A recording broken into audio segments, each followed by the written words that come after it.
Good evening, everyone. What up? What up? We got Steve here with us. Absolutely.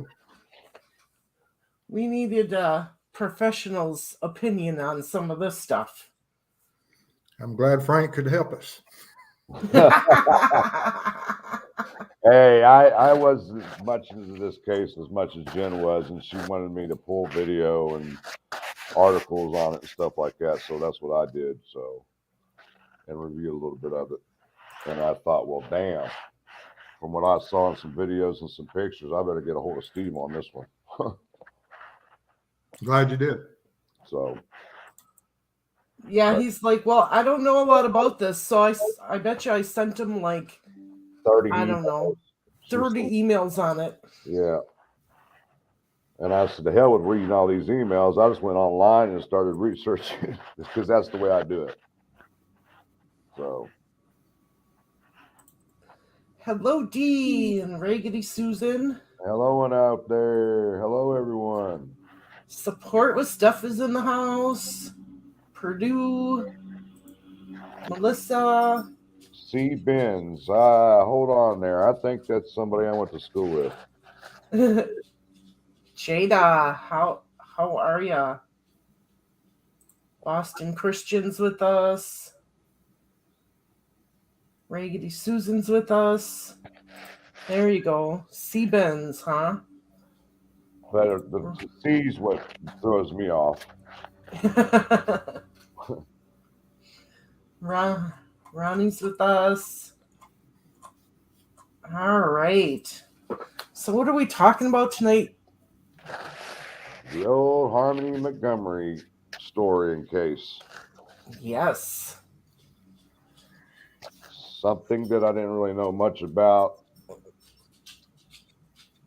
that case at all. So I did what I had to do to pull videos and learn how to share on my own screen now. And there were some interesting things in some of these videos and news clippings that brought my attention, and I needed to get a hold of Steve because it was kind of weird how they did it in that manner. So I was like, I'll call Steve on this one. Glad you did, because I was unfamiliar with the case. For whatever reason, it's sad that we can have such a tragedy, such as what occurred with this child, and it's not at the tip of everyone's tongue because we have so many of these cases. Right. Right. So. Well, and I think one of the things that stood out to me is that she was missing for 2 years before this case really got going. From my understanding, she wasn't even reported missing for 2 years. Right. The parents didn't report her missing for 2 years. So how do you have a little girl that's missing for 2 years and nobody realizes it? Right. Well, there's some, and that's where the forensics and the crime scene stuff will really come to the forefront. But I saw today when y'all get to the videos, you're going to see that they brought in some good crime scene stuff. They set up a good command center, and yeah, they had some big dogs there. That's good. Yeah. Right. There's no report on anything yet that they've taken from the house, the old house. So that's what we're waiting on to see what happens with that. Oh, yes, that can be from days to weeks to months. Just depends on what the backlog is right now. Exactly. And there's so many rumors going around. I mean, there's YouTube channels saying that she's been found, and it's not the case at all. I most certainly hope so. Right. I much rather one of them be right than the alternative. Right. So, Frank, do you want to give a brief overview of the case in case anybody in here is not familiar with it? Well, what I did is I reviewed some of the news articles and found a timeline that we need to look at on how this all began up to the current date, to this date. which I could pull videos and newspaper clippings and stuff like that. So I thought that we'd do it that way. Give me experience on how to share this stuff on my end now. Yeah. Can you move your mouthpiece away from your shirt a little bit? It's when you talk it and move, it's scratchy. Thank you. All right. Better? Yep. All right. Let me go ahead and start this, guys. Okay. Give me a second here. Yep. Be patient. Frank's learning tonight.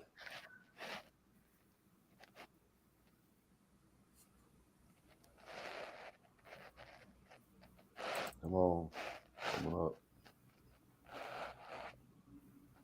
All right, guys. Can you guys see my screen? No. Hold on here. What happened? You have to share it again. Hold on. Let me back out of here. Minimize.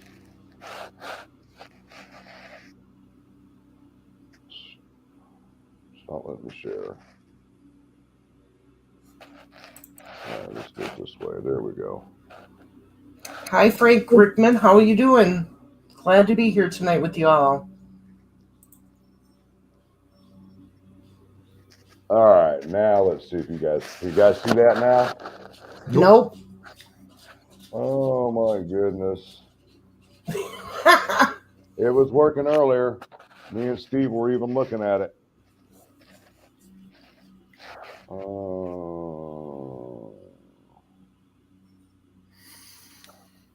Share again. Share screen. I'm trying, guys. Give me a second. You're fine. There we go. Nope. Oh, there we go. Yeah, there we go. All right.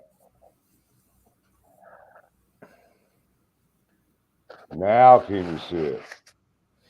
Definitely. All right. This is the timeline of Harmony Montgomery. I was going to let Marv take this basically because it's the case she wanted to look at, and I didn't know much about it, so I thought I'd let her take it from here, and I'll just scroll up when she needs me to.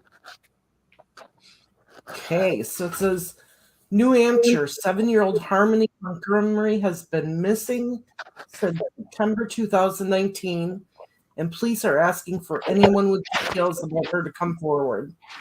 No tip is too small, according to investigators who set up a dedicated 24/7 tip line.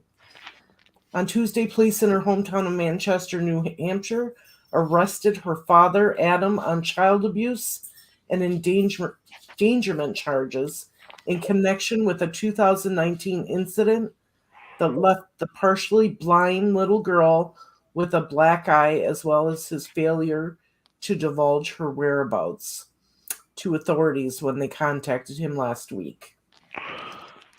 And this is Harmony Montgomery, 7 years old. Went missing in September of 2019. There you go. Harmony is about 4 feet tall and weighs around 50 pounds. She has blonde hair, blue eyes because of visual impairments. She should be wearing glasses. She's blind in her right eye. Here's a timeline of events starting from September of 2014. There you go, Jen. Wow. Adam Montgomery pleads guilty to charges of larceny, carrying a firearm without a license, and discharging a firearm within 500 feet of a building in an armed robbery during which he allegedly shot a man in the head. Harmony is around 4 months old. Montgomery receives a sentence of 18 months behind bars, according to the Essex County Attorney's Office in Massachusetts. Nice guy, huh? Yeah. Is that her father, I guess? Yep. Her father. Yep, that's Adam Montgomery. And So then, July in 2018, Crystal Sorry loses custody of Harmony in Massachusetts, in part due to struggles with substance abuse. Harmony begins bouncing in and out of foster care. February 22nd, 2019, Harmony's father, Adam Montgomery, secures custody of his daughter, taking her out of the Massachusetts foster care system, according to juvenile court records from Lawrence, Massachusetts. So the mother loses custody because of drug abuse, and the father, who was previously in jail, gets custody. Interesting. Around April 21st, 2019, Harmony's biological mother, Crystal Sorry, who did not have custody of Harmony, speaks with her daughter over FaceTime for the last time. Sorry later told investigators her daughter seemed frightened. Oh, you went too far. Can you go up a little bit, Frank? There we go.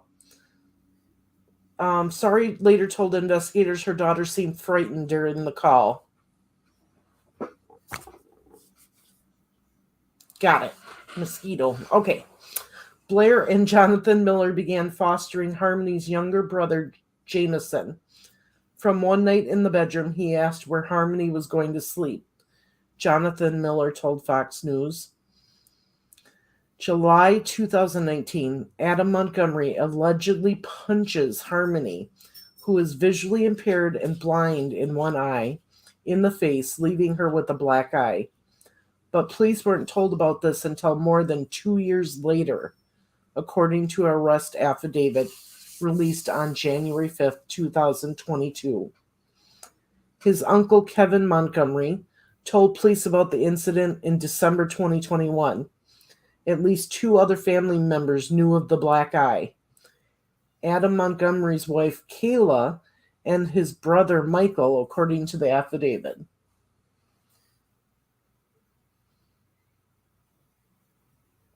So it looks like there's a copy of the affidavit.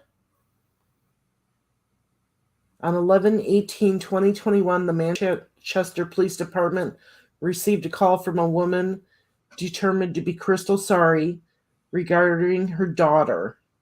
Sorry reported that HM, who was in the physical custody of Sorry's ex, was missing, and that she hadn't seen HM in over 6 months. Sorry identified her ex as Adam Michael Montgomery. An employee of the Manchester Police Department contacted DCYF and learned of previous addresses associated with Adam. Manchester police officers checked these addresses, but were unable to locate Adam or HM. On 12/27/21, DCYF notified the Manchester Police Department that they were unable to locate HM. Consequently, the Manchester Police Department initiated an investigation into the whereabouts of HM. Over the following days, members of the Manchester Police Department learned that HM had not been physically seen since October or November of 2019. The child's biological mother, Crystal Sorry, who resides in Massachusetts, notified authorities that she had not seen the child since around Easter of 2019. The child had been in the physical and legal custody of her biological father, Adam Montgomery. So, Steve, is there anything so far that you're seeing that raises eyebrows? Oh, yeah. I mean, we have a dysfunctional family in the first place that allows a 6-year-old or a small child of that age to suffer a black eye, and they just write it off. I mean, there's a lot of adults that failed this child.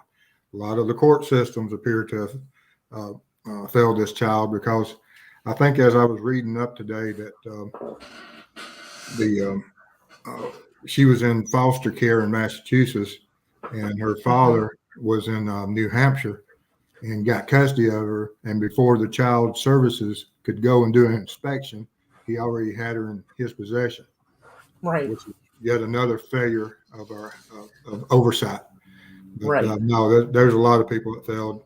I mean, you got people with drug issues and everything, and it's like I said, there's a lot of people that failed this child.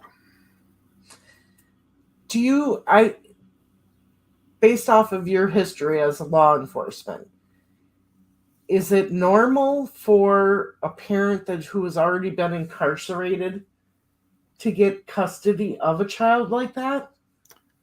I just want to talk to the judge when he went in to get custody, and he looks at his jail tats, including the teardrop next to his left eye there, of why you would. I mean, there's only so many meanings to that teardrop. I mean, there's a few meanings, but it means also that you either serve time, a type of humiliation, or it's you're a killer. Yeah. And there's a lot of meanings to different types of tattoos, and that's one of it. But he would have had that tattoo when he went to the judge, and I just don't understand some things. It makes no sense that there's so many foster care homes and parents out there. Obviously, this little girl had a brother that's already in foster care with someone else. Let's keep the children together. Let's not give them to these animals. That's what I didn't get, is how could he even get custody in the first place? I mean, would you let him come in your house and babysit your children? No. No. And that's what they should ask some of these judges. If you're going to give this man a child, would you let him come in and babysit your children? I got a video with child advocacy concerning this case, so I'm going to go ahead and move on to that one now. Okay.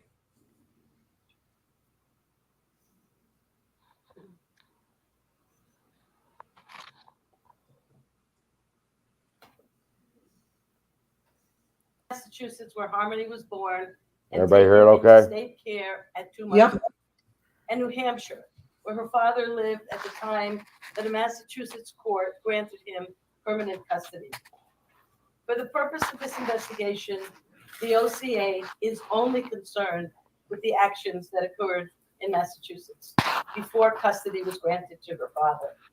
These events took place over a 5-year span, beginning in 2014 and ending in February 2019. Harmony was born in 2014. Harmony was solely in the care of her mother, Crystal Sorey, at the time, as her father, Adam Montgomery, was incarcerated. Her parents never married. At 2 months old, Harmony was removed from the care and custody of Miss Sorey.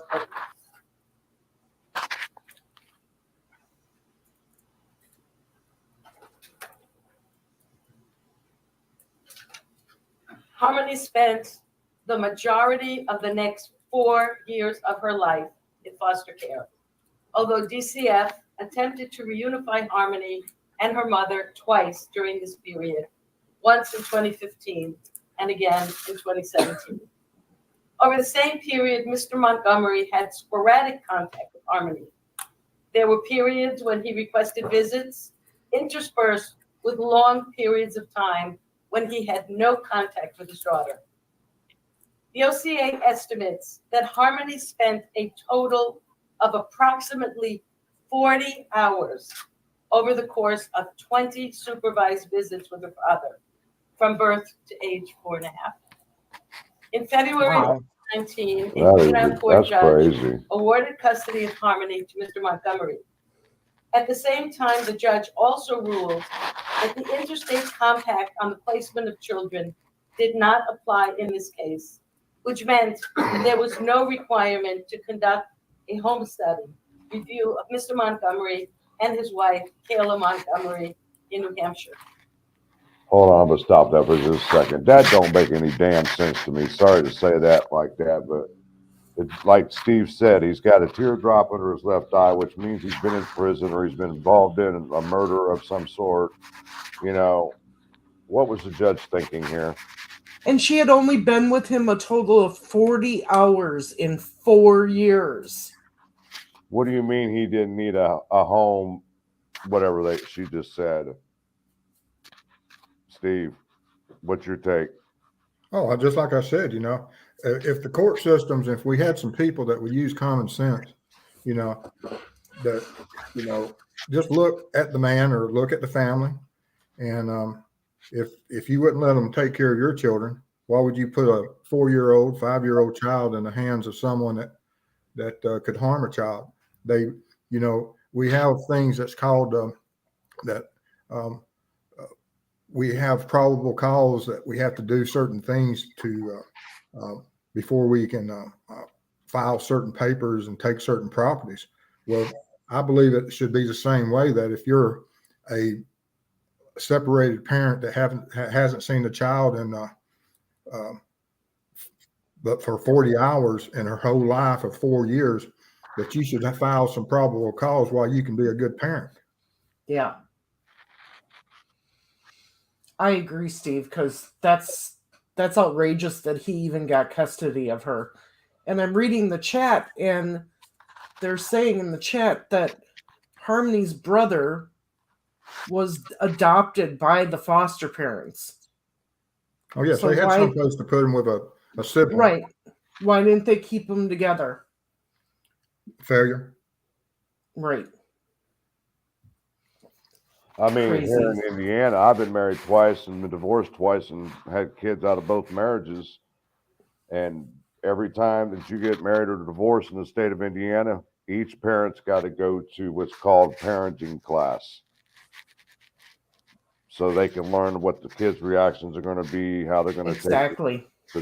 take the divorce, and not seeing both parents together anymore, and all that stuff that comes along with it. So I don't understand why they didn't send him to parenting class or anything, or supervised visits for a couple years, something. But that child was let down. Let's go ahead and continue this video. The DCF attorney opposed placing Harmony in Mr. grounds that he was fit, and that Harmony should remain in.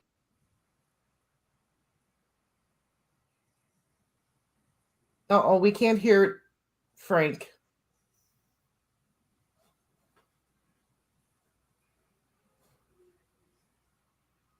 Hang on a minute. Receiving custody. You hear it now?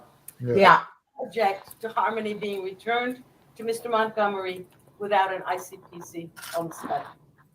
Approximately 1 week later, Harmony moved from her foster home placement into the home of Mr. and Mrs. Montgomery in New Hampshire. This ended DCF's involvement, as the DCF case automatically closed when custody was awarded to Mr. Montgomery. It would be another 2 years and 10 months before New Hampshire discovered that Harmony had not been seen since November of 2019, 8 months after she moved to New Hampshire from Massachusetts. This case is complicated by the many legal issues involved in a Child Protective Service case. The modern Child Protective Services legal framework began in the early 1970s, when every state adopted a mandatory reporting system for reporting child maltreatment. The goal of the Child Protective Services system is to preserve families while protecting children.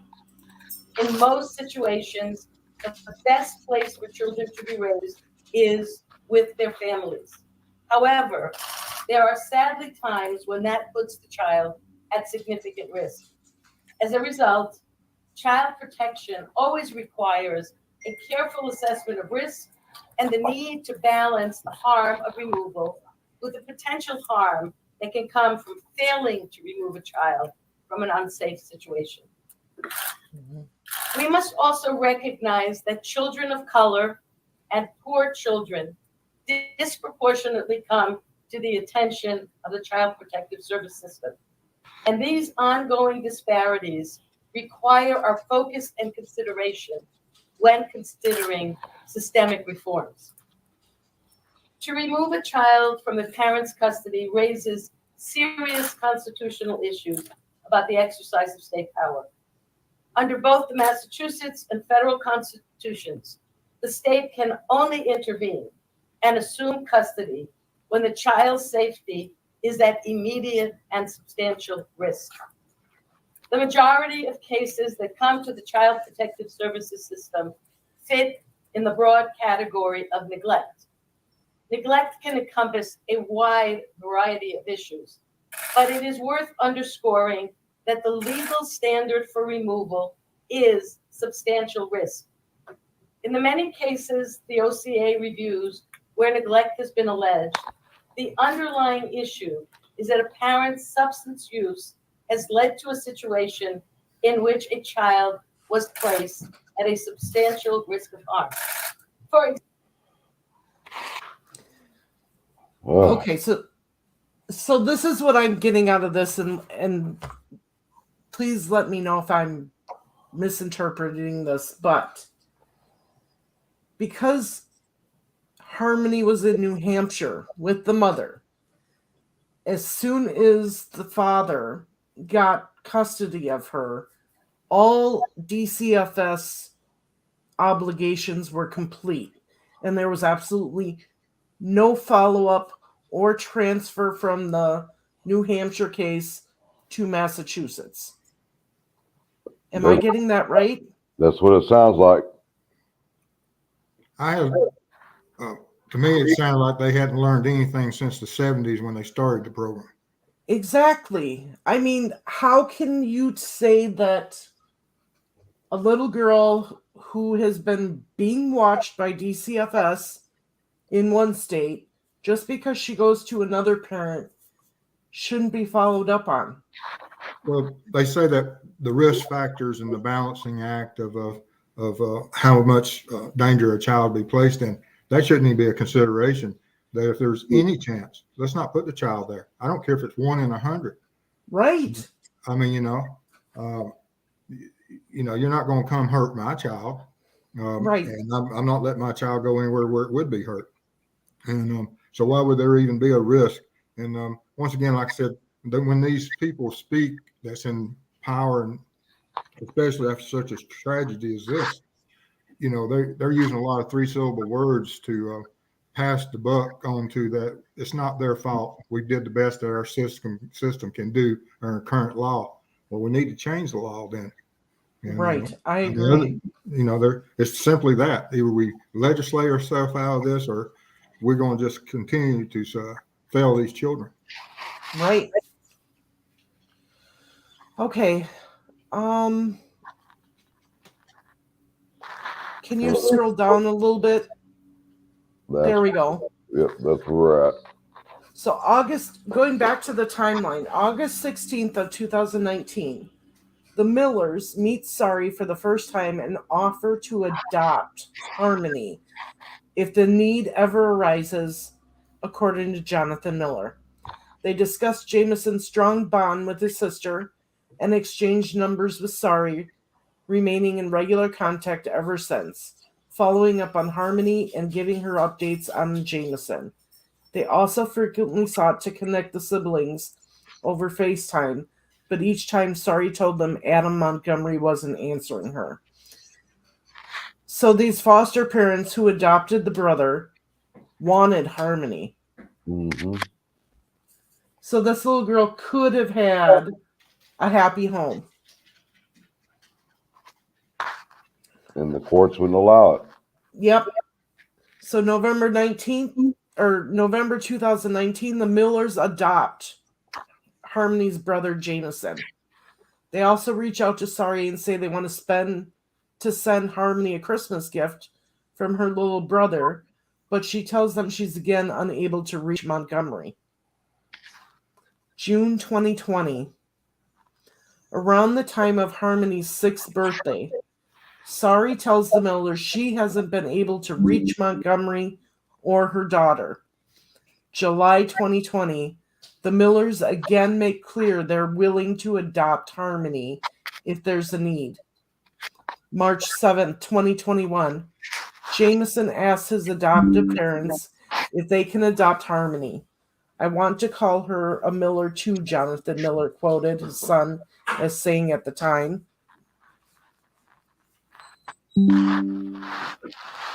All right. This Wow. is Yeah, this is the arrest warrant for the dad. Okay. So I'm a police officer with the city of New Hampshire and I've been so since July 2012. Graduated. Okay, so he's telling him about himself. Yep. Let's see. Prohibited acts is what something. So that's for Kayla, which is The Adam mother. Montgomery's wife. Yeah.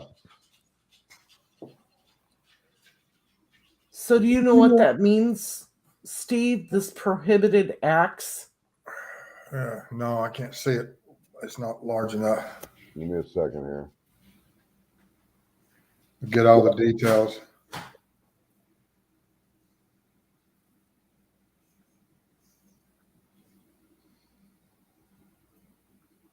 Right here, right there. Can you see that? I see that, but up above it, there will be a, Oh, go down.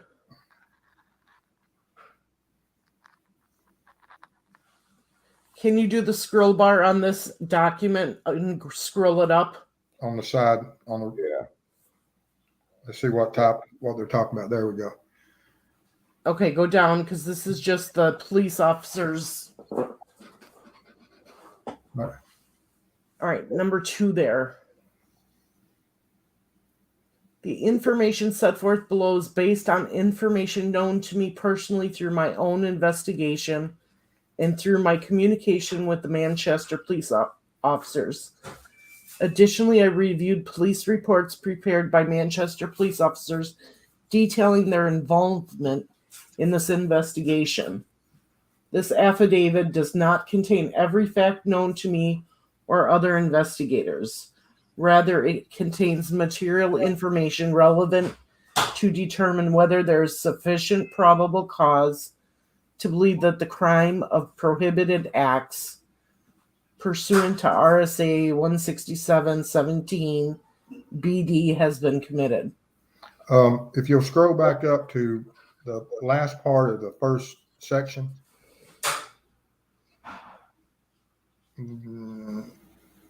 Just a little bit up. Let's see what type of prohibitive actions. Go up to number 1, just the bottom half of number 1. Right in there. Okay. Okay. Sexual assault, homicides, robberies, assaults, burglary, child pornography, and other serious crimes. But he's just saying he's conducted investigations on those.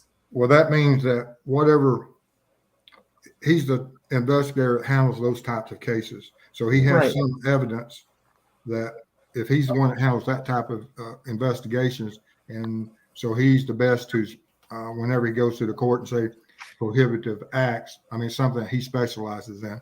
And Right. so whatever the verbal part that we don't know of what the prohibitive acts are. I mean, it's going to be somewhere in here from the sexual acts to robberies or assaults or something that was a prohibitive act. And I don't know what that code section is. I mean, we're talking about a state that is in the Northeast. I have absolutely no idea of. Right.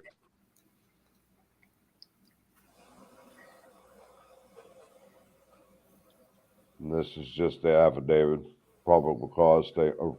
What was the date on that? 1/3. 22. Huh. 1/3/2022. So just this year. Yeah. Yeah.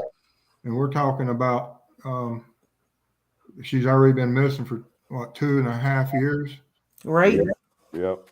And so I would take it that at this point, the law enforcement was very concerned because no one has seen her. And so they were filing the paperwork to force their way into to get the probable cause to get into the home so that they can, because unless you have certain probable cause reasons of getting or taking custody of a child, that's what they were doing. They at this point, 2.5 years later, they're trying to get enough probable cause to go and forcibly take the child from the home. Right. If something happened to her. So that's what that is. That was, like I said, I didn't know if this was something that was earlier or if it was something this year. So this is what had started this whole process from the first of this year to now to Right. For this discovery to happen. All right. So March 21st, 2021, Kayla Montgomery takes the 3 children she shares with Adam and moves into her mother's apartment due to domestic violence on her from her husband, Adam. According to the request for a restraining order her mother filed months later. Between October and November 2021, Adam Montgomery splits with his wife Kayla and checks into a sober house. He later moved to Maine with another woman, according to the court documents based on Kayla Montgomery's statements to investigators. June 2021, with Harmony's 7th birthday approaching, the Millers are still sending pictures of Jameson to Sari and asking about the girl's whereabouts. She tells them that on the child's birthday, she woke up crying and said she wished her ex would stop avoiding her. Wow. Yeah, That's her little brother right there, Jameson.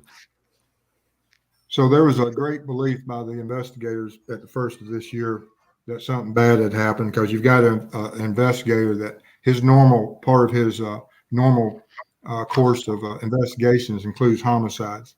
So they had a strong feeling that from her not being reported as seen for 2 years, they pretty well knew where this was going to go.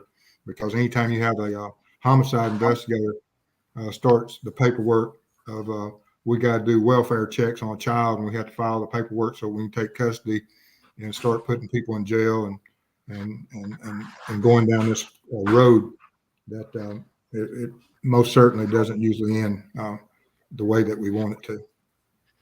Right. Well, and it says here the Millers celebrated Harmony's birthday with cupcakes and sang happy birthday, still having never met her. So these people were still invested in this little girl and willing to take this little girl that they had never met, all because they loved her brother and took care of her brother and adopted her brother. Right. I mean, that's phenomenal. So Right. then you have, go ahead. No, I just agree.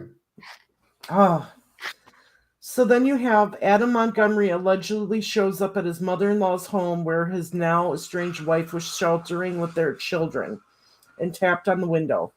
Her boyfriend later claimed to have found a steak knife outside the same window, and the mother-in-law filed a restraining order. July 29, 2021, Sari tells the Millers that she finally found Montgomery, but he immediately blocked her on social media, according to Jonathan Miller.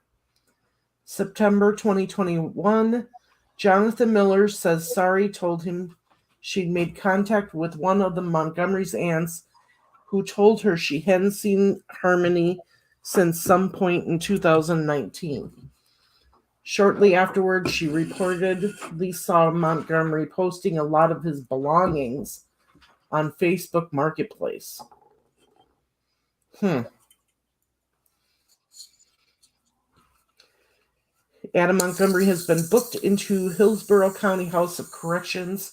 His 7-year-old daughter, Harmony Montgomery, is missing. That was June 5th. Right. Or January 5th of this year. So September 16th, the Millers began attempting to contact Adam and Kayla Montgomery over Facebook, but have no luck.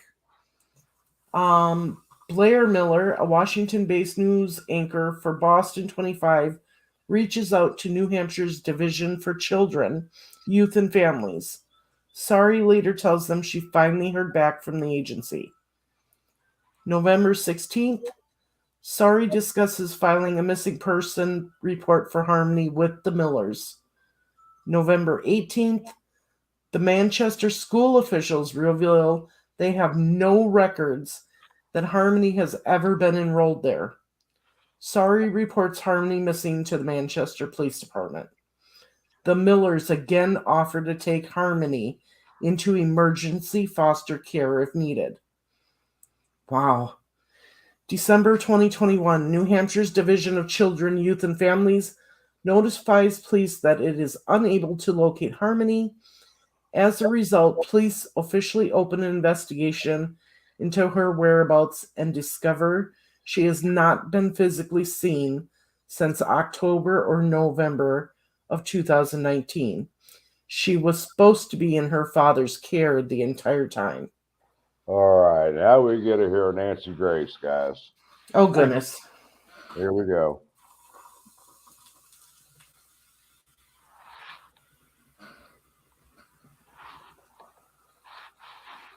Come on. Does it not let me play or what? No. I guess not. Well, here we go.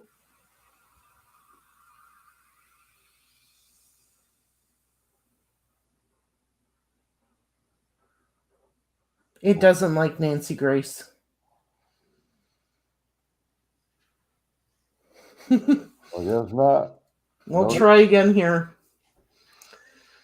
So December 29th of 2021. Freedom of speech is. Oh, here we go. Here we go. Sorry. Find a way to persevere. We as conservatives. All right. Okay, then.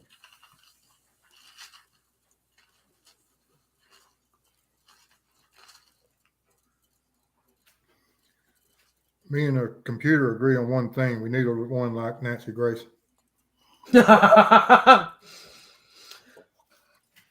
Okay, so can you go up just a little bit? Right there.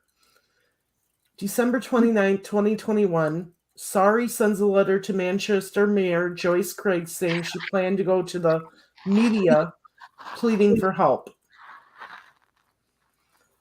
She's supposed to be in the first grade. He never enrolled her into school this whole time, she wrote. She's missed important doctor's appointments she has had since a baby due to her disability in her eye. Wow. And that's the letter to the mayor.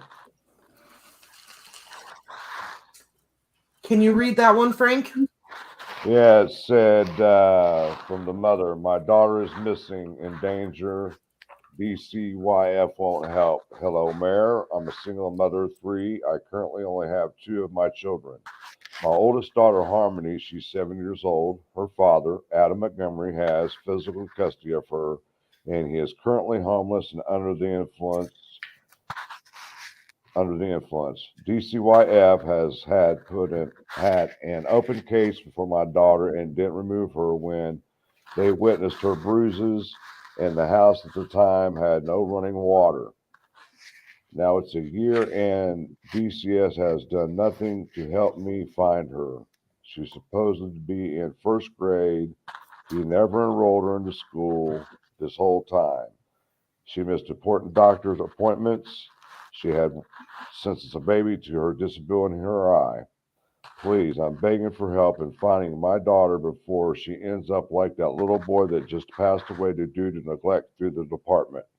My next step is going to the media to get whatever help I need to find her, bring her home safe, leaving her personal information to contact her.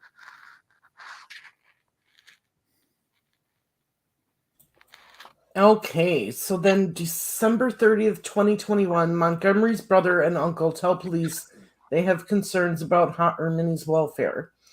Kevin Montgomery, Adam Montgomery's uncle, said around the time of the alleged 2019 assault, he saw a Harmony with a black eye. He told police that his nephew told him, I bashed her around the house as punishment after her little brother started crying. He also told police he hadn't seen his nephew or Harmony since few months after that incident. December 31st, 2021, Adam Montgomery's estranged wife, Kayla, tells police she last saw Harmony near the end of 2019 when her husband said he was dropping her off with her biological mother, Sari. Police said the couple's 3 other children, were all presently accounted for. Kayla Montgomery also said she saw Harmony with the black eye in 2019 and that her husband allegedly blamed it on one of their other children. Also on December 31st, police finally find Adam Montgomery and his new girlfriend sleeping in a car off Harville Street in Manchester. Wow. So that's... Oh, we got more here. Okay. Let's see. It goes all the way to June. Okay. All right. Let's skip this stuff here. We'll get back to the nitty gritty here. So basically, we know that the stepmother was arrested. The father was arrested. They were both held, given public defenders. And this whole time, Manchester police are looking for Harmony. Yeah. So what recently happened is that the other day, the father went to court. And the following day is when we all saw on the news them searching this house that they used to live in.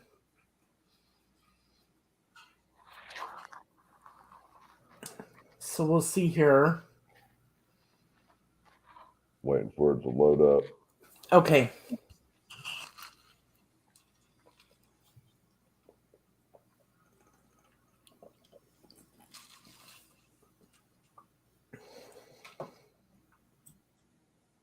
Ads, I swear.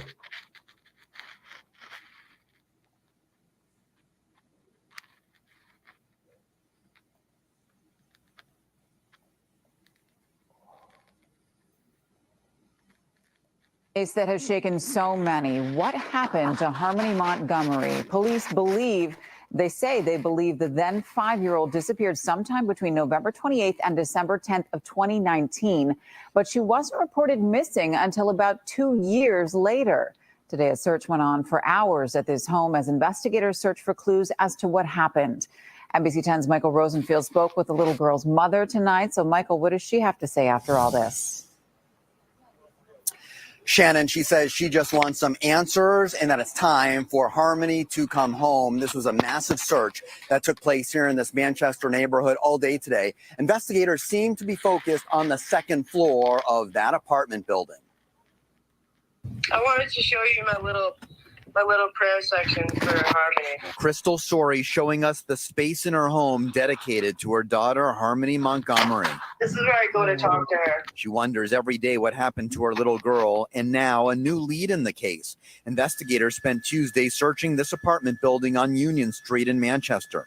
Harmony's father, Adam Montgomery, and his wife, Kayla, lived at the building at one point, but investigators haven't said if there's been new information in the case that led them to search here. I've also gone to that address, 2-3 times myself, handing out posters and knocking on doors and handing out flyers. At one point, investigators could be seen bringing this refrigerator into the building, and then a refrigerator was brought out and labeled biohazard, something Crystal asked her case advocate about. She said that they took the refrigerator and the sheetrock and all that thing because most likely it has some type of evidence on it, fingerprints, something. Investigators believe Harmony disappeared sometime in late 2019. Her father had legal custody. I'm really trying to hold on to hope, but I'm struggling. As the scene unfolded in Manchester, Regina Carr came by to watch. She's led several volunteer searches for evidence. If we don't get closure here, we want to see movement like this,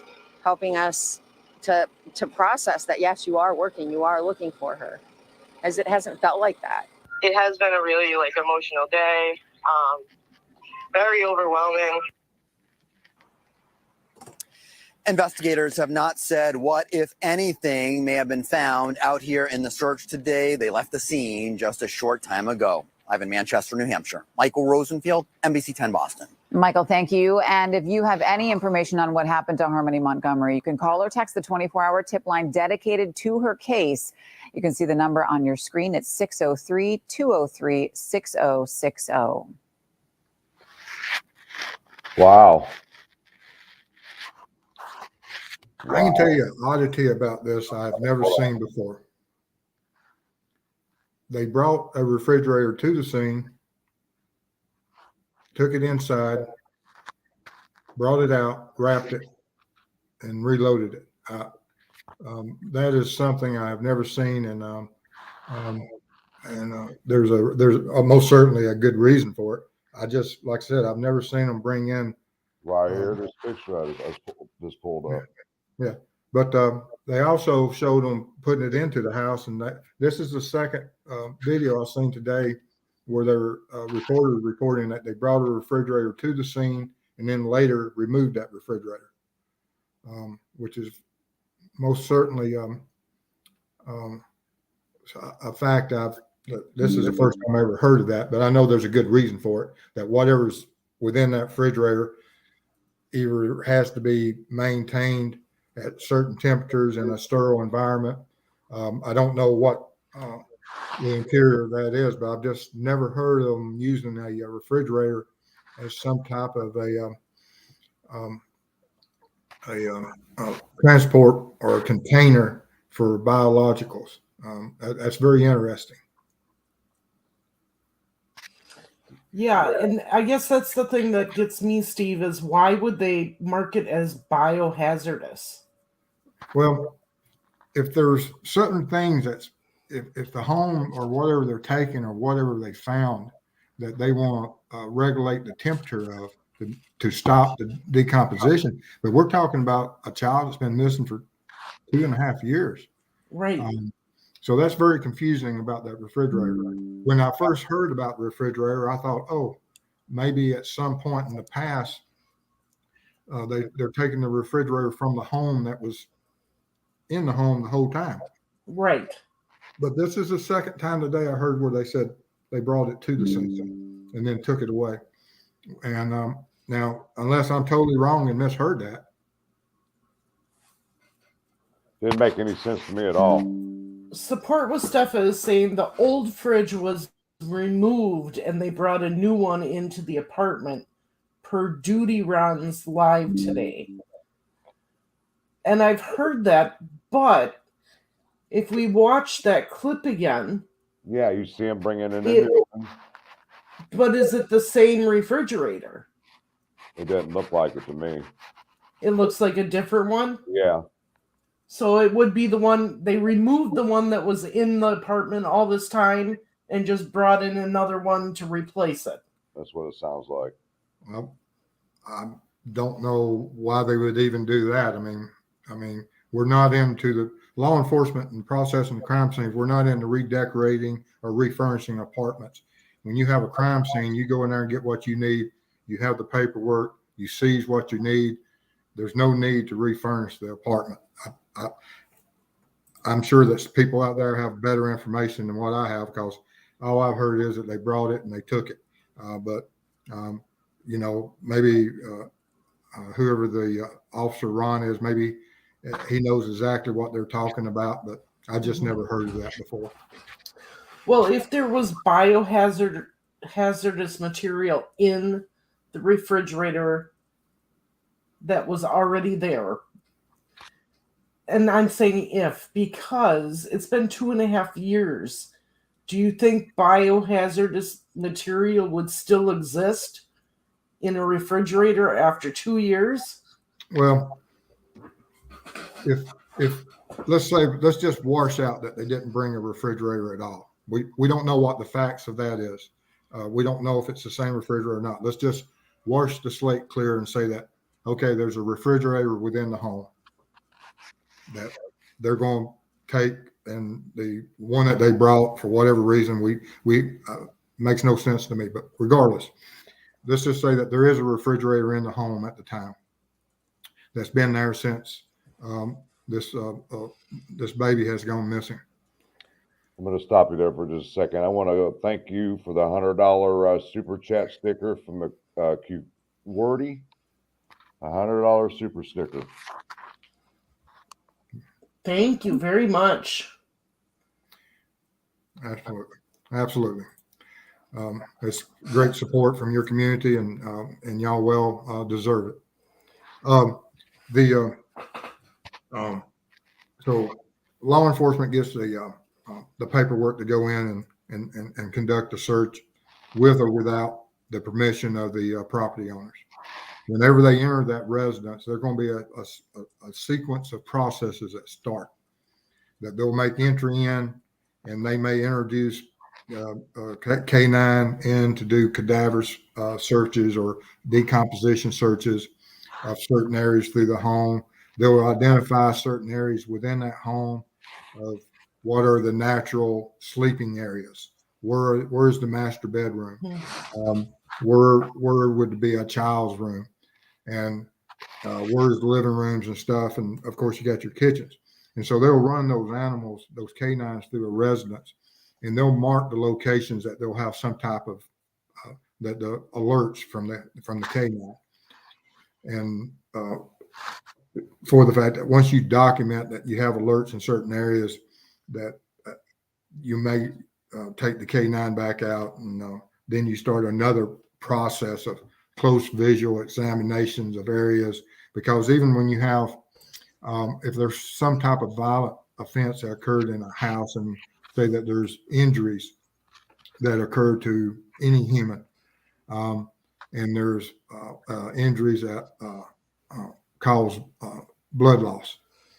Blood is, it stains anything and everything that it touches, and it's extremely hard to clean up. You think it's that just because you don't see it anymore that it's clean. It's not. There's residue there that when you start processing that crime scene with other processes as we develop through here. But let's say a K9 alerted in a child's room upstairs in the middle of the floor. Law enforcement may at that point start pulling back the carpet and the underpadding and seeing if there's a stain on the floor, because you can put new carpet and new padding down. You don't know what has possibly body fluids or decomposition, if there's a body been there that has went through those different types of materials. Also, that with the refrigerator issue that's downstairs, that if you brought a K9 in and it alerts on the refrigerator, and is that from food that the refrigerator has been shut up and it's been there for, everyone has experienced that. Right. You've gone into an old home and there's been a refrigerator sitting there that's been closed up for months, and when you open the door, of course, you've got decomposition of processed meats, but it may not be of human nature. So we really don't know yet what decomposition of what type of was it possibly Harmony? We don't know yet. They'll test it and check. I mean, it could have just been a simple alert. The refrigerator has nothing to do with the case, or it may be a major issue.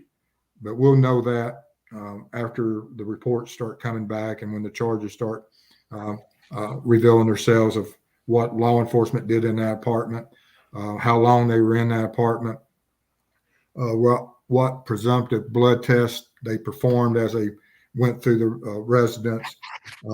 Did they, and I'm sure that when you have the FBI and the crime units and their assistants, when they're there, they're going to bring all the technological advances to process a scene, from the luminols, alternative light sources, the presumptive blood tests, and they'll take anything and everything.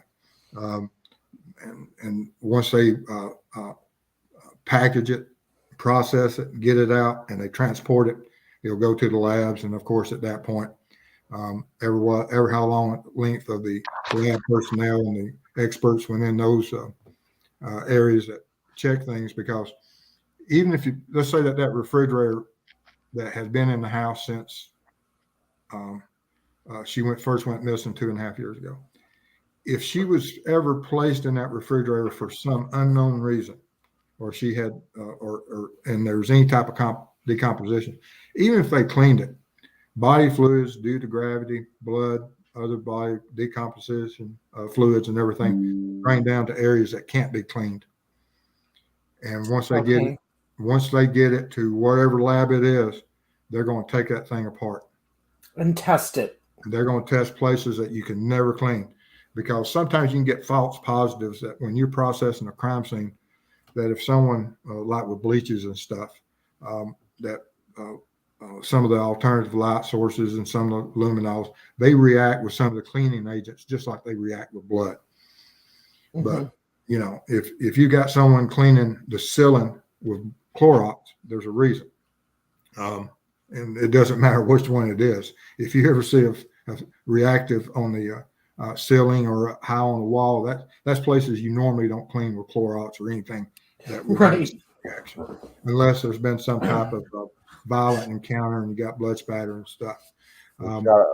Just got an alert, a shooting in a church in Birmingham, Alabama. Oh no. Yeah. And I see where they were talking about that FBI took some of the evidence, and where would it go? The indications that the FBI involved is probably going to be for the fact that we're talking about a child that was adopted or parental rights crossed from Massachusetts to New Hampshire. And so we had that transfer of custody. And so that'd be the biggest reason, unless, you know, that, but it'd be somewhere along those lines that we're talking about a child that was transported across state lines for whatever purposes. And so they did the right thing. If the FBI is the main crime scene unit, great. If it's New Hampshire, if it's Massachusetts, whoever's crime lab, they all have professionals. They all have crime labs. They'll work together, and which in this case it probably won't turn out the way that we hope it would turn out. That hopefully everything will come back negative, and that they just gave the child to somebody. But they're going to have to prove it. They're going to have to prove who they gave her to and have proof of life. Otherwise, it's not going to work out. Well, and I know I read an article that said, you know, police were like, okay, yeah, we're searching this apartment, but we continued searching areas. Mm-hmm. And I don't know if it's because the refrigerator got brought in that the media jumped all over it. But the one police officer says we've done several searches in different areas and haven't received this immediate response. So I don't know if it was that or the fact that the father was in court the previous day and they thought maybe he told them something and that's why they were searching. Well, like I said, I don't know what the processes were done, and like I said, the confusing part was why would you bring a refrigerator? Like I said, whenever we went and did search warrants, but we're here in Georgia. Right. When we come and we decide a crime's been committed, we'll take whatever, you know, once we have the right to be in that residence and we have the paperwork to seize whatever evidence that might lead us to whatever cause of death is. You know, I've cut up floors, I've taken windows. It's not a big deal. You just take it for the fact that if it's something to do with a homicide, you don't have to replace it. You just, it's mandatory that we make sure justice is served. And like I said, I have no idea why they would bring a refrigerator and leave one and take one up. But like I said, there's probably greater minds out there than mine that can explain that. Right. Well, thank you for explaining that. I mean, knowing that you think it's odd. It is odd. Is good because I thought it was very odd. Like I said, I've just never seen anyone because there's other things to process, and you know that whenever you come into a crime scene, when all the bodies I ever dealt with, that regardless of where it was, of course, we may go in and we package hands and we put the body in within a body bag, and then as sterile an environment as we can, we transport to wherever the storage of the body will be until it gets to the crime lab. This right here kind of reminded me of watching old news clippings of the Jeffrey Dahmer when they were hauling out freezers and stuff out of his place with the biohazard tape all over it. And stuff like that. And I just, when I saw that, I'm like, man, I hope it's not that little girl in that thing. Well, yeah, I mean, and like I said, I don't know. And I know that, you know, like I said, that will be revealed at some point. Someone's going to be asking, what was the process? And it may be part of their, you know, that how the graces of the law enforcement that they decide that, you know, if someone is living there, that, and we're going to take food out of one refrigerator because we need this one. Maybe that was the process, that there is someone living there now that's not part of the crime, but that refrigerator, that they have some indication, either a dog alerted on it or they've got some information from someone that's incarcerated, that refrigerator contains something at some point that is linked to her missing. And I could see, whereas that maybe law enforcement would buy or have access to a refrigerator, that if you have new tenants there, that maybe they would, you know, be kind enough to put it into a new refrigerator. I just never heard that, never experienced it. And I can't fault them for it if that's the case. You know, good public relations. You know, if you've got a family that's living there that had nothing to do with it before, I applaud them for that. I probably wouldn't have thought of it. But you know, but most certainly, if that's the reasoning, but that'd be the only sound reasoning I could think of, is that someone's currently living in that apartment. Because I hadn't even considered that it wasn't the same family. I didn't know that Harmony's family had moved out, her mom and dad. I thought they were still living at that same address. I mean, I don't know. Does y'all's research show that was their current address? No, that was not their current address as far as I'm aware of. Okay. It was a previous place that a place that they had previously lived. Yeah. Okay. And so that brings up the point of, is that if that's the last place, that there's may possibly be additional searches of different additional properties then. Right. If this isn't the last, you know, if this is just one of many locations where that family lived, that they may go through the process of searching multiple residential residences that they have been at some point. But like I said, they most certainly brought all the big guns out for this one apartment, because they set up a command post and went in and appears to have brought in everybody they could to process that one scene. Well, and they put up the green tent outside, and I think that's what got the media suspicious, is because they haven't done that in the past. So you're right. They brought out all the big guns this time. Support Mustafa said, since FBI took the evidence, does that mean it must go to Quantico? It's most certainly is indicative that if they're handling it as a federal case for some reason crossing the state lines, then yes, of course, they're not going to break chain of custody. They're, you know, if the FBI went in there and they're the one that processed the scene, they're the one that documented the scene, they're the ones that packaged the evidence, then of course, whoever their evidence officer is from the scene, the technicians, they're going to be the ones that stay in control of it until they can get to that FBI crime lab. And I've been there. It's in Washington, D.C. is where I had to take my evidence there.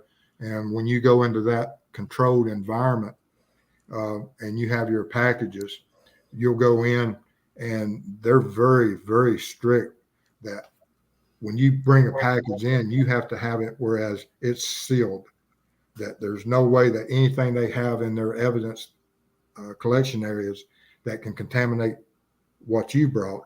And there's no way that anything that you have in your evidence box can contaminate or cross-contaminate while it's in storage other evidence that's already there.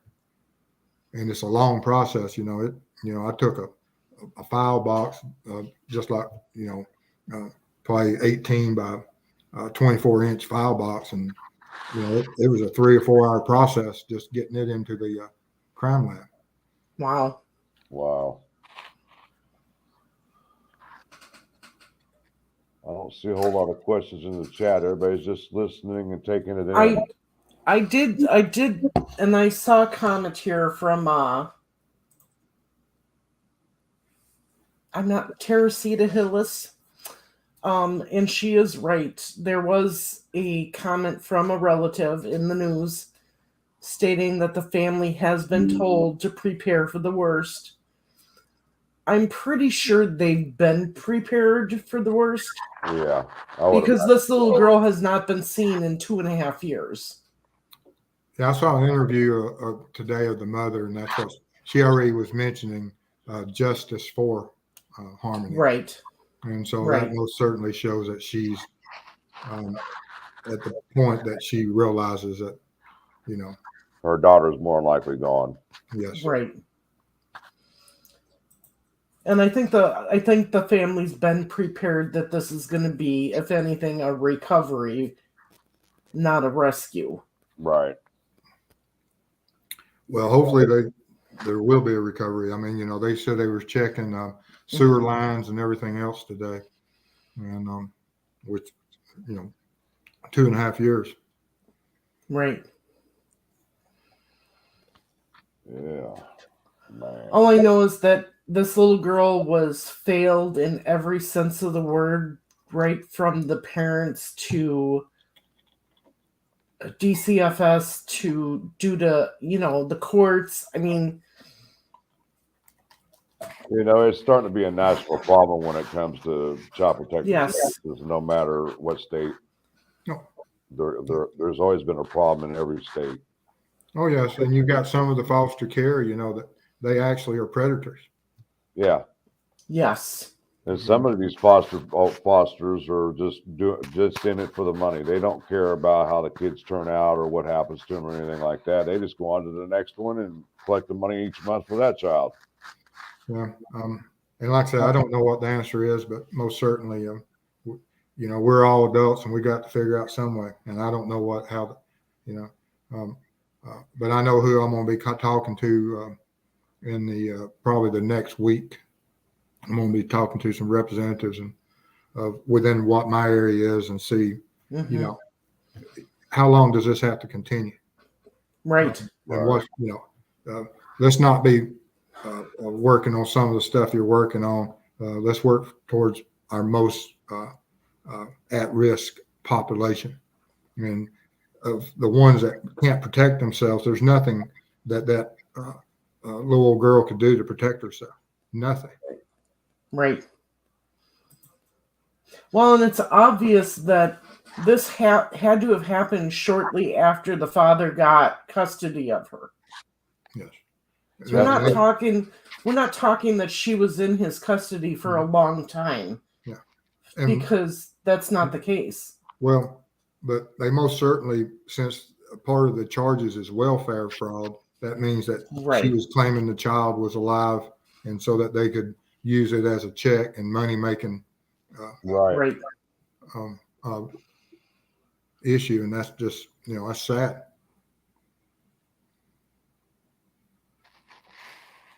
Yeah. Any more in the chats? I just have to say that, you know, these stories break my heart. The Gabriel Fernandez case crushed me when I saw that, and these are the parents of these kids, and they are brutalizing them and murdering them, and there's so many people in the world that want kids that can't have kids. Oh, exactly. And you know, and these parents are just throwing them away like garbage. Oh, yeah. And like I said, I don't know what the final answer is, but most certainly, everyone that had that saw the injuries to her and failed to report. Right. Oh yeah, definitely. That's a clear sign that something was going on and people were just turning a blind eye to it. Mm-hmm. Yeah. You black a little 4.5-year-old girl around me, and we'll discuss it in great detail. Yeah. Oh, there won't be no discussing on my end. There ain't no discussion, but I'm not gonna say it. I'll be good. I'm a kinder individual than you are. Yeah, And there's get you behind closed doors and it's a different story, right? No, I'm reasonable. Well, I am too, but when it comes to abusing children, there's no reason for that. I am too. Like I said, I've been there and I've seen it, and I've seen children absolutely just break your heart that they have nowhere to go, and they're fearful of you because the only life they know is tragedy. They know nothing other than pain and suffering, and they believe that's the way the world exists, and you know, it's just how in the world can individuals be that cruel?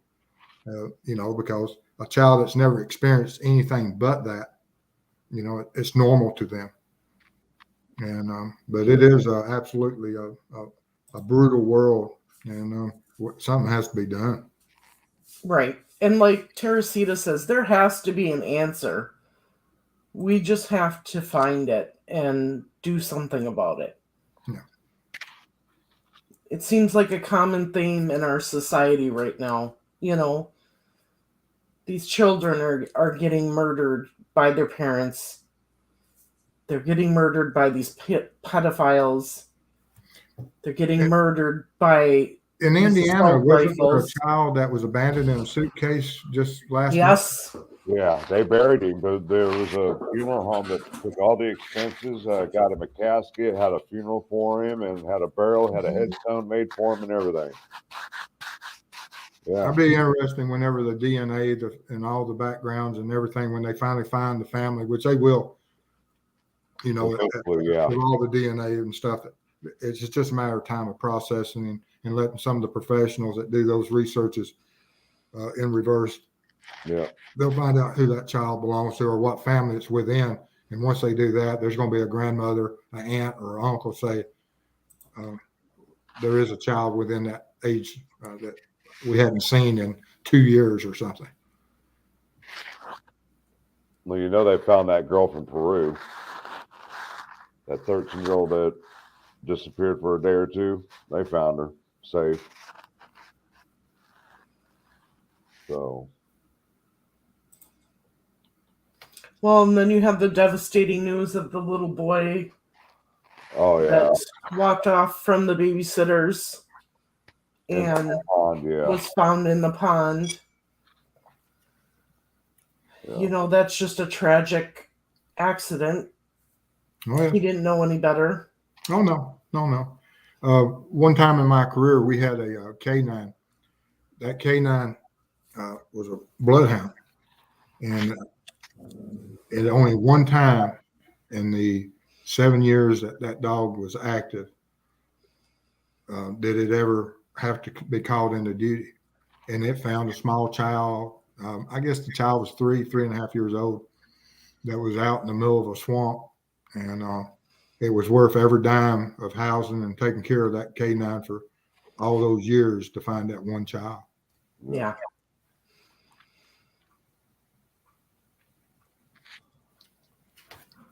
Yeah.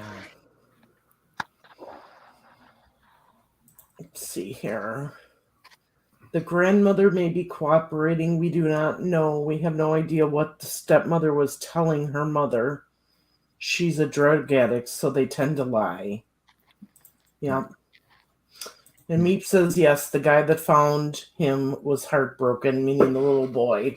Yeah. Little boy Harry, yes, that was his name.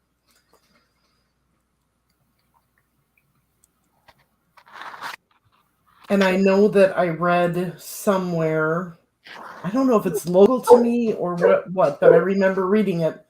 2 little girls were found in a river. One is deceased, one is, I believe, alive. I have to go back and find that article and see if it's local to me or if it's somewhere else. But things like that do happen. Oh, yeah.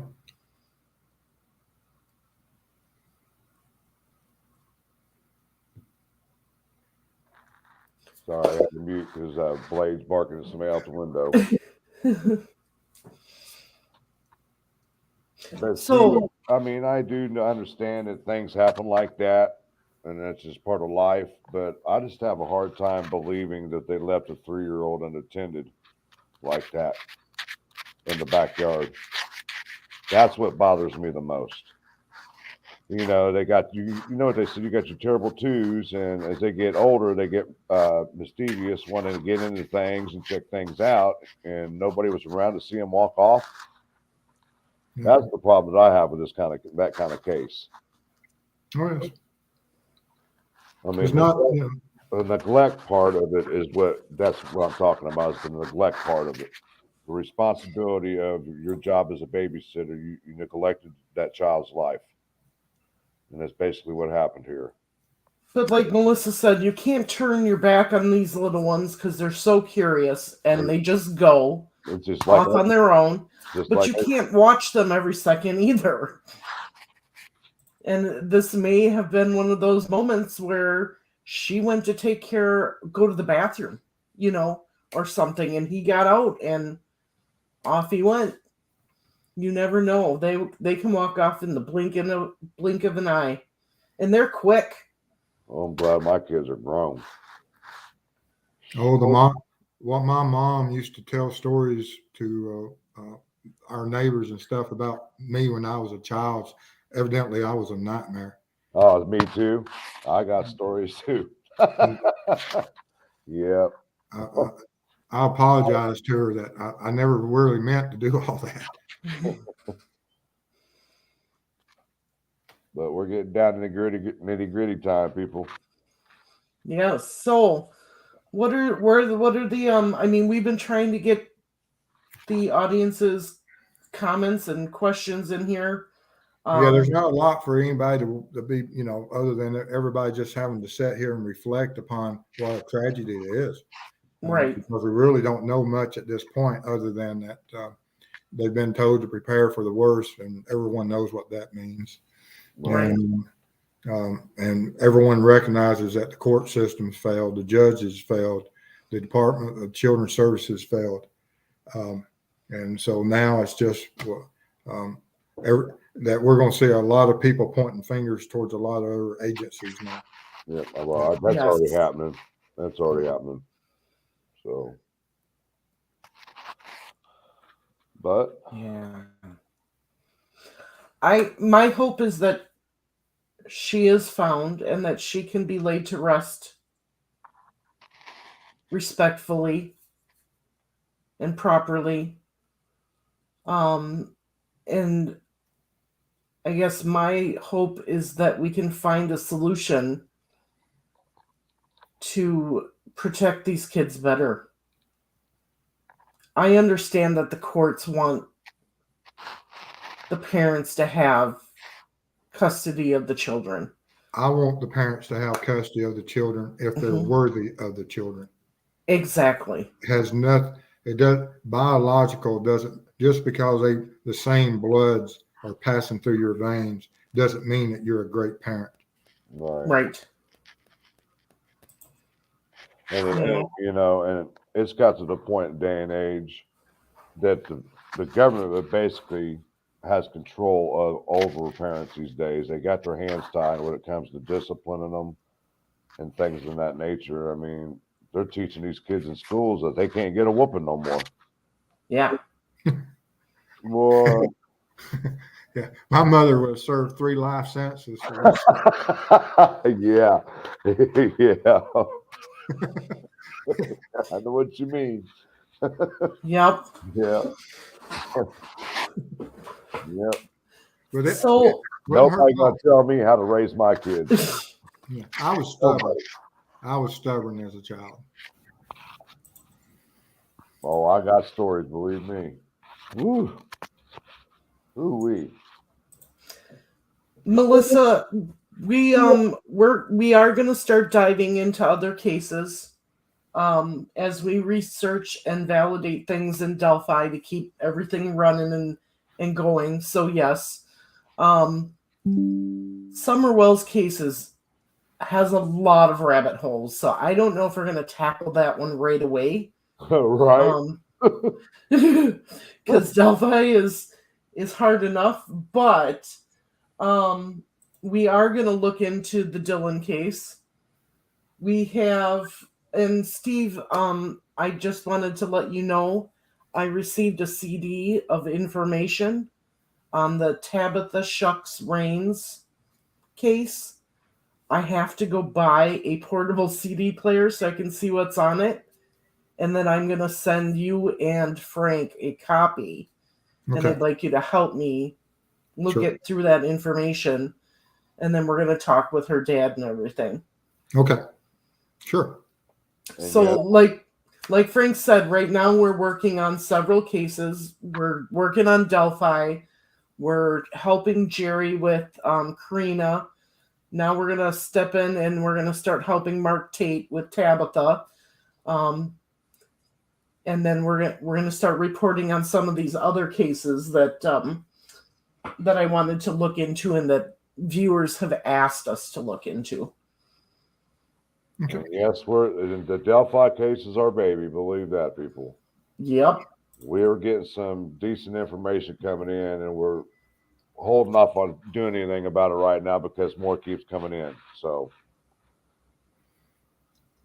we're planning to do some type of show on Delphi on Sunday if we have to. Yep. So Support with Steffa. Thank you so much for the $5 donation. Thank She you, says everybody. thank you. Yep. She says thank you for keeping these cases in the public eye. I appreciate all you guys do. Ronnie, I don't have a CD player in my laptop. All the new laptops don't come with it. So I have to go out and buy a convert it. portable one to hook up to my computer. Right. I've got stuff stored on floppies. Oh my goodness. Oh my goodness. Is it old Apple computers? It's stored. I don't know if I would ever be able to recover any of it. Yeah. And Father's Day is Sunday. So Frank, we may want to switch lives from Sunday to Saturday so that people can spend time with their grandpas and fathers and everything on Sunday. Well, let's move it to Monday then, because remember, we're probably going to cut Tuesday out and have our Thursdays. Okay. So you want to do it Monday instead of Sunday? Yeah. We'll do it That Monday. sounds good to me. So, all right, people. 9:28 p.m. Eastern Standard Time. There's no more questions or anything. And yes, we're still working on looking into having some type of benefit or something to raise money for Karina McKirkland case. We're looking to see about hiring a private investigator for this case, and I'm still waiting on a call back from one in North Carolina. Steve, was you able to look into anything like that for us? Not so much yet. I haven't got in touch with my guy. He's for some reason during the summer months he decided to take a vacation. But to let everyone know that I spoke with the grandmother, and during that conversation, she had sent me some stuff, and it came to be that I realized that certain things hadn't been done in the early stages of the of her granddaughter coming up missing. Right. And it was at that point I suggested that certain testing and certain investigations have to be done before you start looking for haystacks to look for that needle in. Right. And so it was from that I mentioned to her that you're going to need certain tests and certain evidence gathered, and to gather that you most certainly are going to need finances. And she had revealed to me at that point, of course, that they don't have the finances, and so that's where I brought up with her about the fundraising or whatever she needed to have. But most certainly, whenever y'all talk about the fundraisings and stuff, there is a base that there's things that need to be processed. And that if law enforcement, and from the way I understood from the grandmother, that those processes weren't taken, and certain things weren't processed. And the only way to be processed, of course, they're going to have to send stuff off for DNA. And to get that test done, that costs money, and it costs for investigations. So most certainly, I wish y'all well in the fundraising, regardless of who does it and how you do it. But there's most certainly things out there that at the start of the investigation, it has to be done prior to, because going out there and looking across a neighborhood and trying to decide which tree to look behind isn't the way to conduct a logical, successful investigation. You start at ground zero and we work out. Right. All right, everybody, you have been asked, I've seen some people asking, where is Steve's channel? Bringing that up, Steve has a live on Monday, right, Steve? This week, I'm going to do one Monday at 8 and Wednesday at 8. This is going to be my first 2 lives in 1 week. The wife is overjoyed. But yeah, we're going to probably be coming on at 8. And if I don't know when y'all are coming on Monday, but we're generally done by around 9 to 9:15. Because of my work schedule, we're going to wait and do it on Tuesday. Okay. That'll give Frank and I plenty of time to get our ducks in a row for Delphi. Okay. And we'll go Tuesday night and leave Monday to you, because we don't want to split the time or anything. So okay, we want to be able to come see what you're saying. Anyway, on Tuesday, I most certainly will. And okay. Everyone sat back and tried to think of how we can help these children, and what is necessary that to change laws or whatever we got to do, because this is a failure, and we're a civilized country, and we can't figure out how to protect a 5-year-old. Right. I agree. Support Mustafa and Jada. Frank and I were talking, and we're thinking it could be anywhere between, what, Frank, did we say 5,000 and 6,000? Yeah, about 5,000 or 6,000, because Steve, we had a meeting with Steve about it, and he also said we're more than likely going to have to hire a retired CSU guy that knows what he's doing to go in there, and what he's got to do with certain equipment and stuff like that. And then you're going to have to hire a home remodeler to fix the spot that we might have to tear up to try to recover DNA or any type of bodily fluid or anything that might have DNA pertaining to Karina. Yep. So. Yeah, some of the home DNA tests are relatively cheap, but it's the process of getting the DNA. Right. Right. Yeah, because most certainly you can send it off, but then of course there's other processes that if you do find something, which the private investigators and the whoever the attorney is that might be involved in the case, they'll know that is, do we turn it over to instantly when we do find certain body fluids? Is it simply calling 911? And those are answers that y'all going to have to get, and to get them, I don't know what the budget is to get those answers. Right. Right.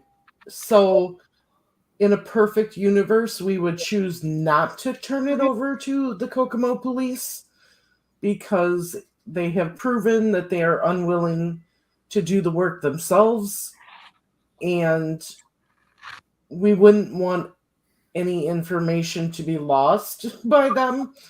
So I'm thinking we would rather have it tested by an independent lab, and then if anything comes back, give it to the Kokomo police then.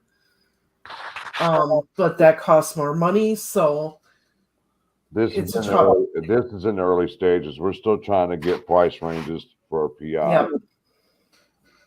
Because most PIs have their own contacts with people like that. Right. If he's a true private investigator, he would have a black book with a guy who's a forensic specialist or You know what I'm saying? Yeah. So, Yeah, I'm hundreds of miles away. I wouldn't have a problem, but I'm just hundreds of miles away. Right. And if I had access, I don't mind driving any state around me, but I wouldn't mind driving up there, but it's hundreds of miles away. right. Right. But 9:35. Yep. All right, everybody, we're gonna end it for tonight. Just remember, with Sunday being Father's Day, we are not gonna do a live. We're gonna let all of our subscribers enjoy the day with their fathers, grandfathers, and all of us women are gonna pamper the men on that day because they do it for us for Mother's Day. And we're gonna go back live on Tuesday. So Monday night, Steve and Andrea will be on True Crime Web. Make sure you check them out. If you cannot find his channel, go to the Marv and Frank page, YouTube page, and under recommended, you will find his page there. Thank you. All right, Steve. Thank you, Steve, for joining us. Yes, sir. Appreciate that, sir. Absolutely. And don't always remember, call me anytime you need me, and I'll make every effort to get here and try to help and clarify as much information as I can. All right. I really appreciate it. Have a good night. Thank you. Good night, all. Good night. Good night, guys.